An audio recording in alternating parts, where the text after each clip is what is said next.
Hey there, and welcome to Go Far Girl, the podcast where women share the stories that changed them one journey at a time. I'm your host, Chantel. I'm a travel writer and a lifelong wanderer, and I believe that every mile we travel brings us closer to the strongest, boldest, most authentic versions of ourselves. Each week, I'll sit down with incredible women to talk about the trips that shaped them, the lessons they learned along the way, and the power of going far in every sense of the word. So grab your coffee, your journal, or your carry-on, and let's dive in.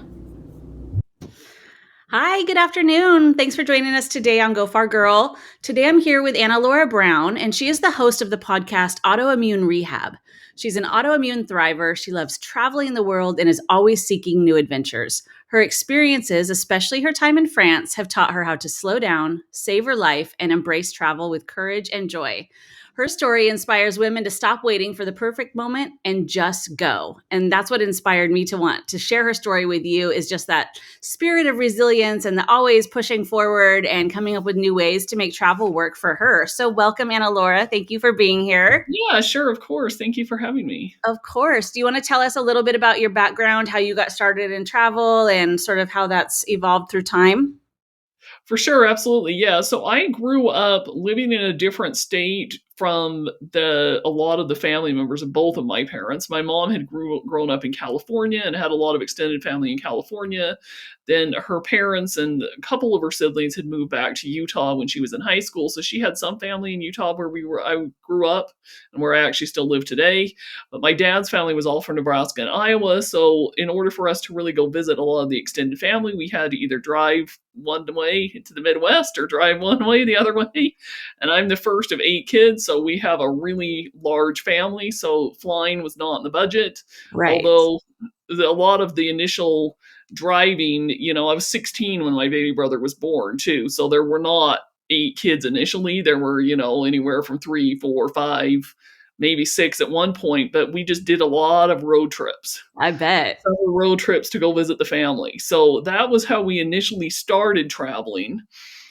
The first time that I remember going on an airplane, now I know my parents have told me that they took me on an airplane a couple of times when I was a baby, and then maybe also with my sister when, there were just 2 kids before there were more kids, and then flying just wasn't feasible or, cost I can't effective. even imagine putting 8 kids on a plane, not even just the cost, but like the chaos of it. I just see. Well, and to this day, I have never flown with all of my family. The entire Oh, family and all the kids, we've never been on an airplane together oh, because it's just too costly it's and still too much. Yeah.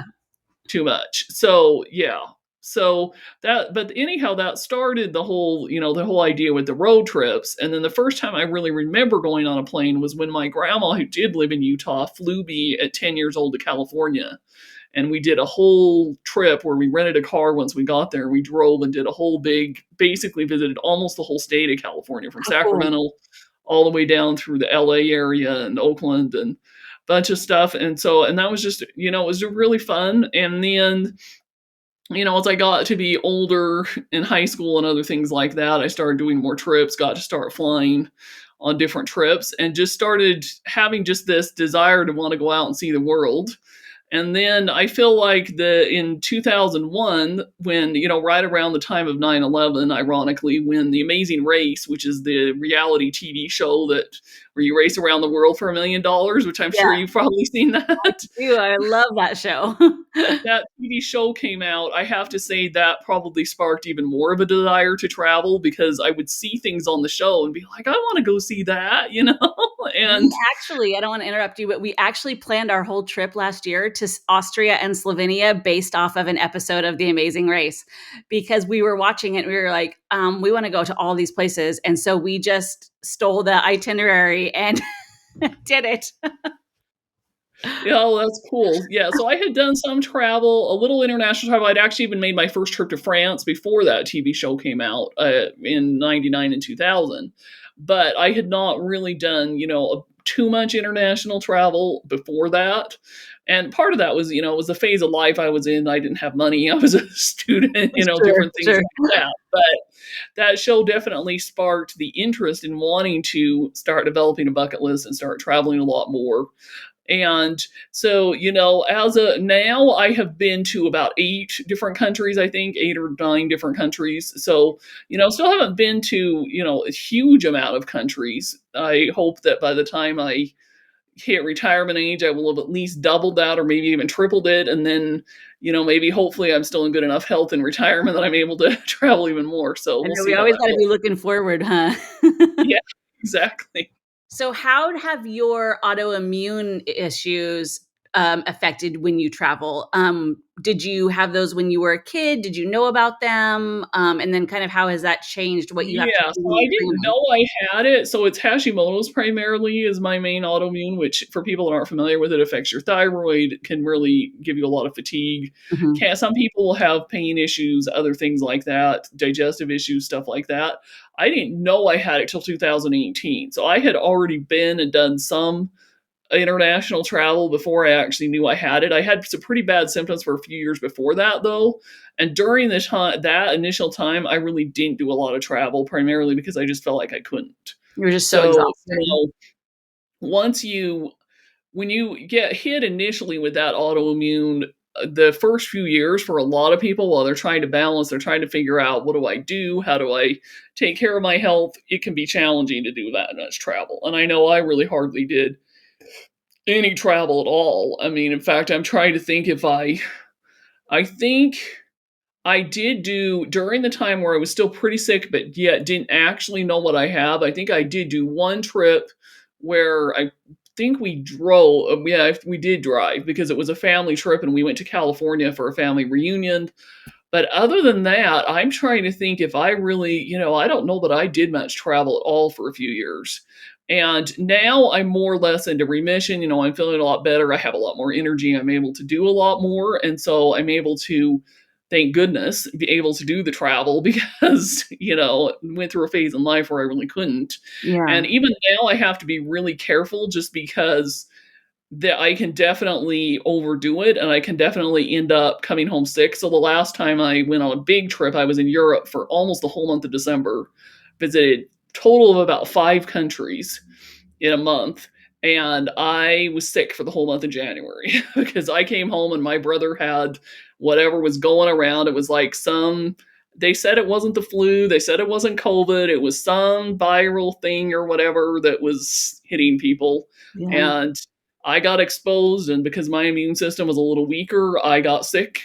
And yeah, I was sick for almost a month after. So the other thing I also have to do is, to work on, trying to help my immune system before and after travel. But I also have to kind of just be realistic and realize that, hey, there's a good chance I might get sick when I come home. So I need to prepare myself for that when it comes to the rest of my life, work and whatever. Yeah. Does it make you a little more intentional with planning like a slower itinerary, scheduling in some rest days and things like that Yes. rather than being Mhm, on it the does. go? Absolutely, yeah. I definitely don't am not the kind of traveler that's gonna try to plan to go visit, 3 different big things all in one day, which personally, I think that's kinda dumb anyway.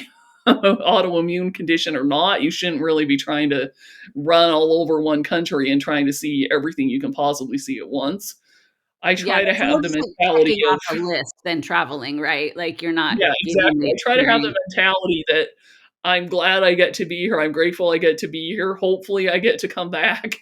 Yeah. I mean, you never know for sure that I'll get to come back to that place. So I try to pick, really the main key things that it's like, okay, if this is the only time I'm coming here, what are the main things I absolutely have to see and go after making sure I see those key things and anything else that I get to see is gravy, or it's the Yeah. cherry on the sundae, however you Yeah. wanna put it.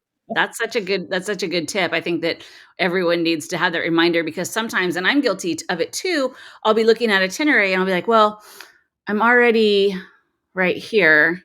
I should probably just go to Switzerland. I mean, if I'm close to Switzerland, I should probably just go here, and I just will start, and then I'll like have to like rein myself in and be like, calm down. Like you have to, because otherwise you're just exhausted and running from place to place, like you said, and not actually like having any experiences. So how did France become your standout place?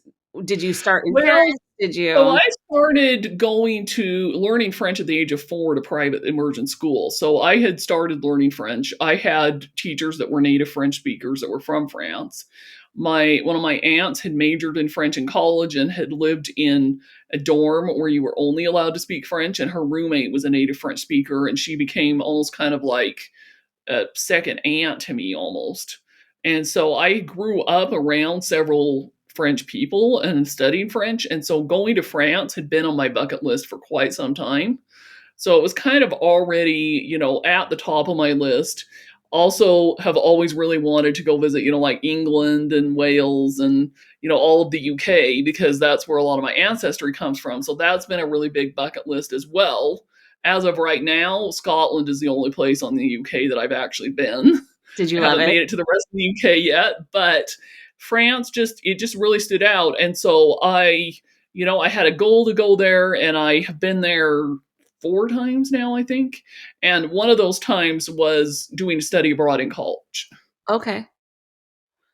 And so do you go to the same city in France every time you go? Are you checking out different areas of the I country? try to check out some different areas. I do end up going to some of the same cities. I mean, everybody pretty much knows that you're going to see some of Paris every time you go because you basically have to fly into Paris, Right. pretty much. I mean, you could fly into Nice, but that can be more complicated, can take longer. I haven't personally ever flown into Nice. I have flown home from Nice before though, where I like went and flew into Paris and then went around, traveled around, and then flew home from Nice because I was already down in southern France. That's a nice But way yeah, to do it though. Yeah.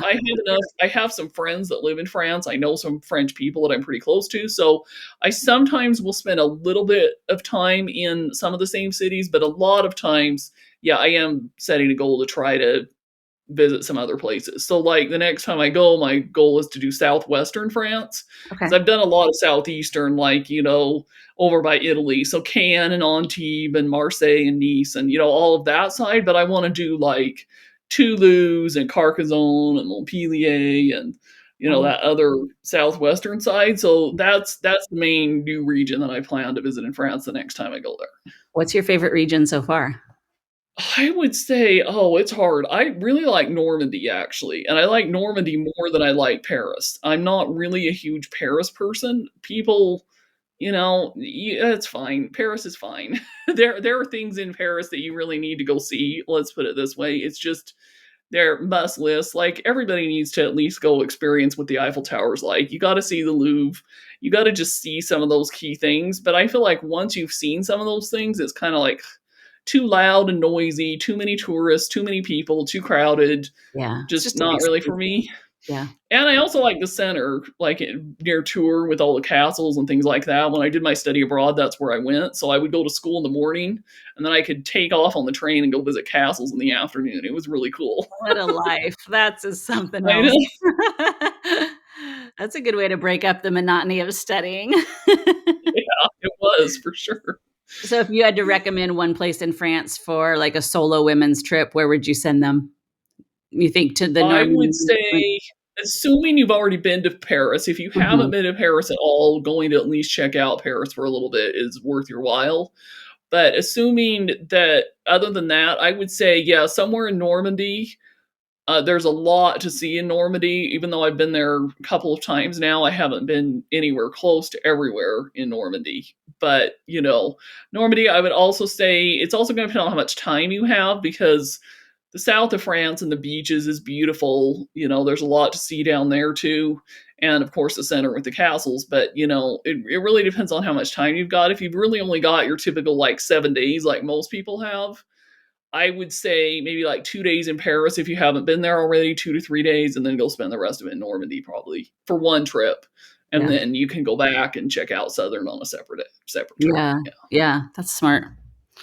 What would you say to women who are nervous? I mean, everyone, not everyone has Hashimoto's, but everyone kind of, most people do have something that they're always in the back of their head when they are planning a trip. And so I think you kind of touched on it a little bit by being prepared ahead of time and kind of monitoring your schedule. But what about those women that are just really like letting something within themselves hold them back? What would your advice be? How did you get to that point where you're like, look, I know I have this, but I'm still doing it because this is what I love? Like, I would say the biggest thing is have a big why and actually really evaluate, do you really want to go? Because if you really want to go, you're going to get your butt out of the couch or the bed or whatever, and you're just going to get to the airport and do it. I Yes. mean, if you're not, and if something's really holding your back and you're really not going out there and doing it, you really need to evaluate, do you really want to do it? Because if there's really no reason to not do it if you really want to.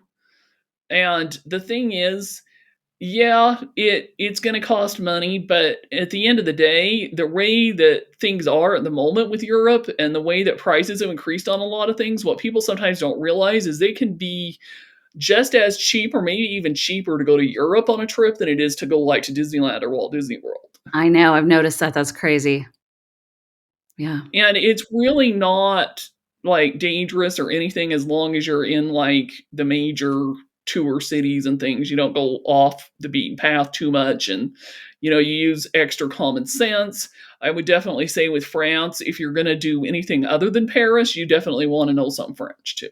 So that's really going to be key. If you really don't speak any French at all, then and you're over there as a solo woman, then Paris might be all that you can do. That or maybe Nice too, but That's a good yeah, tip. because they're still in France. There's not. I mean, there are and there aren't a lot of English speakers. Like with tour, in the main tour sites and things like that, you won't have any trouble in like the hotels and things like that. But outside of that, just you can't just assume that your average everyday person is going to speak English. So Good tip. Good tip. Did you find that people were unfriendly to you in Paris? I know that's kind of a rap that they have, and that people sometimes don't want to go because they're like afraid that people don't want them there. Did you experience that while you were in yeah, Paris? but I also speak French too, though, so it wasn't really that big a deal. But yeah, I mean, you do have to be really careful with pickpockets and scammers and all that kind of stuff. But I mean, you're going to encounter a little of that in every major tourist city, really. Yeah, I think so too. I remember thinking a lot of that in Athens and Rome as well. Naples, I didn't really feel that's probably the place I felt the least safe as a solo woman is in Naples for some reason. Um, Interesting. it just bothered me. I just, like sometimes it just feels off and I just did not enjoy Mm, that. yeah, But I think what you're saying is just being aware. And I think with the French, it's always a good idea, no matter where you're going, to learn a couple words, right? Even if you're not going to be fluent, you can put your effort forth. You're visiting their country. You shouldn't expect everyone to adapt to you. You should at least have a good enough foundation to make an effort. And then hopefully they'll make an effort back, and somewhere in the middle you can meet and have a decent experience. absolutely, for sure. Yeah. And like I said, it's going to vary from country to country, but the French are actually known for not really being that great at English. They really like their French. And Yeah, so, because it's superior and yeah, I do exactly. love it. I took 4 years of French in high school, but unfortunately, unlike you, I didn't have people around me that also spoke it. And so you just tend to lose that stuff when you're not kind of immersed in it and using it. So I can read really well, and I can write it, but I get kind of flustered when people are speaking quickly, and then I'm trying to come up with an instant response. But if I have like time to think about it, I could do it. Yeah, for It's not sure. on the Yeah, that's fly. I'm like, "Hold on, give me 5 minutes. I'll respond." yeah, yeah, that's always tricky So, for sure.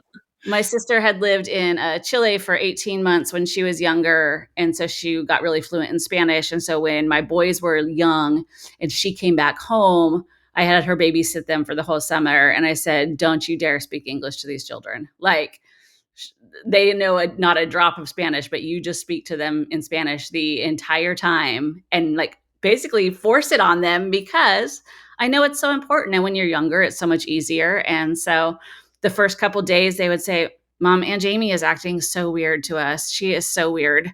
She doesn't even know how to talk to us." And I said, "Well, then you're gonna have to learn how to talk to her."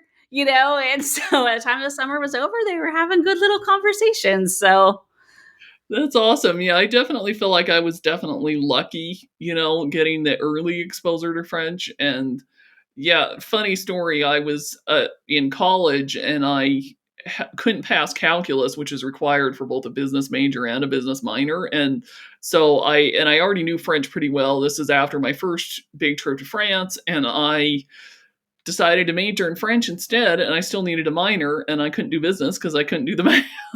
So I decided on a whim to minor in Spanish, even though I had never even taken a single Spanish class. What? So I started Spanish in college at Spanish 101 and went all the way up to do a Spanish minor. And the only way I felt like I could do it was to do study abroad. So I actually did study abroad to Chile too. So I've done study Okay. abroad twice. That's amazing. Yeah, it's such a good way to do it, just to be kind of thrown into that environment with no choice. I find that French and Spanish have a lot of the same root words. You know, so sometimes that can help because I can relate something to it, to Spanish or French based You off of whichever do, one I but remember at it's the time. tricky But because of all your like it's still like the pronunciation's pretty different and even some of the verb tenses and things in French and I was Spanish just are gonna pretty say different. So conjugating is it's like, always yeah. yeah. That's the craziest. So did you Yeah. use your French and Spanish out in your job or your real life after that, or I basically for have travel? to some degree, not a ton necessarily. So I've had a couple of different careers, but currently now I'm in SaaS. So that's like, like your sales of tech. And I Okay. actually work for a company that produces a platform that is sold to travel agents and tour operators. So we're in Oh, the that's travel cool. space. I work in the travel space. And I use the French occasionally because I do cover Canada. So occasionally I'll get like Quebec leads that don't speak the greatest English and I'll end up Yeah, speaking to them in French. But I don't use it a ton really. yeah. No. Well, it's good you can still depend on it to pull out when you need it. Yeah, for That's sure. Where's your Absolutely. next trip? Are you going back to France? I am actually going to Italy in a week and a half from the day of this Oh! recording with my work. My work is doing a trip in Sicily for the entire company. Nice. That's Yeah. amazing. So it's So, going to be pretty cool. I'm a pretty free trip stoked. is a better trip too. That's amazing. Yeah, exactly. So I have that, then I'm doing a couple stateside trips this summer and fall, but I'm not doing any big, like, Europe trips other than the Italy trip. I'm planning on I have already booked it and, unless there's some major crazy thing that happens, I'm planning on doing a cruise that goes to Spain, Portugal, and Morocco in June of 2026. So Amazing. that's gonna be my big trip for next year. I So, love that. What cruise line are you going on? Is that Norwegian? celebrity celebrity. Celebrity. Nice. Yeah. They do, Yeah. the Mediterranean cruises like that. They're just so pretty. And we did one, oh my gosh, I did one last year. It was 12 days, 11 ports. I don't know what I was thinking. Wow. Because it was just chaotic, but every port we were like, "Well, we have to go because this is amazing." Luckily, I say luckily, it's funny, there was a storm where we couldn't dock for 2 days, and so we were forced to have a break, so I went to the spa and Oh my relaxed for a couple gosh. days, but otherwise, it was just so jam-packed, but they have No, the most this fun one's 9 itineraries. days 9 days going to and from Barcelona, and then also with stops in Cadiz, Spain, Lisbon, Portugal, Porto, Portugal, and 1 day in Tangier, Morocco. So, Ooh, that's gonna be I great. feel I like would it's a love to go pretty to good Morocco. itinerary, and it's gonna be Yeah. pretty good. I Yeah. love that. Ours, we started in Athens and ended in Rome. So we stopped in Istanbul and Kushadasi, and then down through the Greek Isles, and then over to Italy, and then ended in Rome. So it was one way. We started in Athens a few days ahead of time, and then stayed in Rome a few days after. So it was a fun That experience. sounds really cool. It was That just sounds like really a a really lot. cool itinerary too. Yeah. Istanbul was so incredible. I didn't really know what to expect, and it's now like one of my favorite places. I can't wait to go back.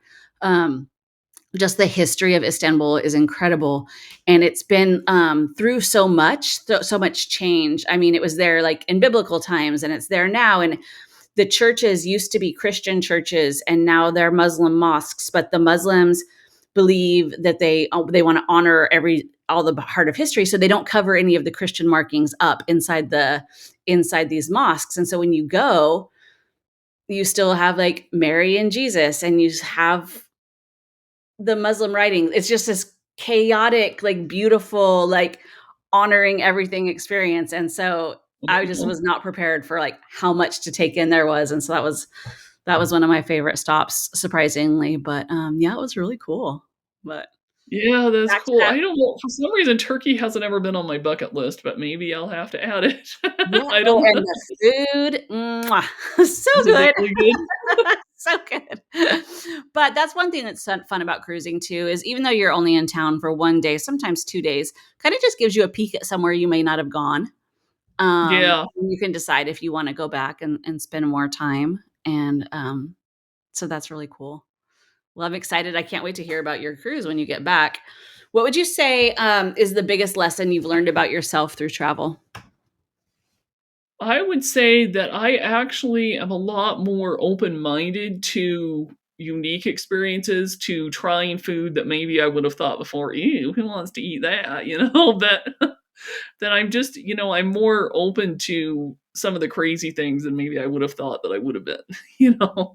Do you find that you're more open to that while you're traveling than you're at home? Like, you're not gonna be in Utah thinking, like, "I really want blood pudding right now," like, but I will eat Yes, it I'm somewhere definitely else. more open to it when I'm traveling, absolutely. What's the craziest thing you've tried to eat? Oh, couple things I would say, honestly, maybe escargot in France. Yeah. What do you think? I think it just tastes, like, chewy and whatever sauce it's in, right? Kinda like buttery garlic. It just tastes like oil and garlic because that's basically what they put in it. Yeah, Otherwise, the that's what I actual think too. escargot just tastes kind of like chicken or beef or turkey or just like a regular meat, it doesn't taste any different than Just kinda chewy. I feel like they always put, like, a lot yeah, of fennel or something, fennel and garlic, and it tastes kinda like that, but then yeah, I think it's the thought of it that is an issue. yeah, exactly, Did but you it's try not really haggis in that. Scotland? I did not. I was only there for 2 days, and I was actually in Amsterdam working for 2 weeks because that's where the headquarters for my work is, so they had put me up in the corporate apartment, and I was in Amsterdam, and I decided to go spend one of my weekends in Scotland. 'Cause it Gotcha. was a pretty easy trip over there, and there was, it wasn't like I felt like if I went there that I would miss out. I was able to go see the castle and, the museums and some of the big things, but I don't know if even if I'd have wanted it, I don't know how I could have found I mean, I actually got so busy trying to run around, do other things that I only even ate out once the whole Oh my time I was gosh. there. The rest of the time I was just, like, snacking on stuff, so Yeah. it was on Edinburgh's a Sunday morning breakfast, so I wasn't about to go that wouldn't have been the time to try oh, yeah, it haggis. doesn't sound appropriate, does it? No, so I stuck with your typical I think it was like an avocado toast thing with eggs and bacon, and it was like a normal, like, something that you eat at home in the States too. Yeah. My kids make fun of me because I eat avocado toast everywhere I go at least one time, and they're like, "Well, exploring the world one avocado toast at a time." I'm like, "That's me." You gotta try Oh, it that's funny. because it's a good, like, comfort food, and I want it. So Yeah, it was good, and this place had really good yeah, it was really good. that's awesome. So, in closing, I just wanna thank you for hanging out with us and for talking to us. I think that, a lot of people are gonna be able to relate to how you feel with your, autoimmune issues and being able to kind of just travel your plan around that, and I love the insight that if it's something you really wanna do, definitely find a way to make it work. Do you have any final words of encouragement for women to get out there and go? Or just do it? I Just would say just do it and realize that, it's not gonna be as big a deal as you think. There are ways to get accommodations, there's ways to do it, and even as a solo traveler, you can do it. I mean, if you really don't wanna be totally alone, there's lots of companies that offer group trips, and you can sign up for a group trip and go on one yeah. as a solo traveler. So, it isn't as complicated or as hard, I think, as people think it is. Wink, wink. I offer, group trips for women, so you could hit me up if you wanna go. We'll figure something out. So, where can our listeners find you? I know you have your podcast. Go ahead and tell us about that. If you have a I do. So my website. podcast is Autoimmune Rehab. It's on like all the places, Apple, Spotify, whatever. I stream it from my blog too, so we'll link to it. I also did self-publish an ebook on Kindle on budget travel to France, so we can link that too, so people can go check it out. It has a Yeah, lot of really good juicy tips about how to go to France on a budget and enjoy yourself without spending all the money from the kitchen sink. I And love yeah, that. there we go. Well, I'll put those links in the descriptions for everyone, and then you guys can follow Anna Laura, and I'm definitely gonna go find that book for sure because I love that idea. So thank you for being with us. I appreciate you, and we'll talk to you soon.